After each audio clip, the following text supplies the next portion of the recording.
You ask Tiger to solve. This deals with linear equations with one unknown. The final result is x equals negative 113 over 18.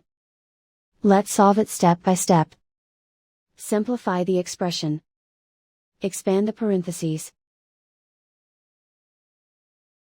Multiply the coefficients.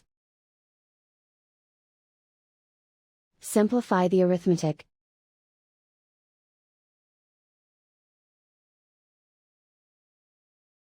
Group all constants on the right side of the equation. Add 113 to both sides. Simplify the arithmetic.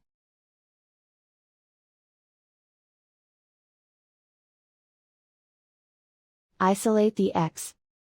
Divide both sides by negative 18.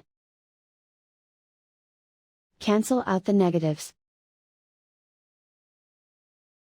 Simplify the fraction. Move the negative sign from the denominator to the numerator. And so the final result is x equals negative 113 over 18.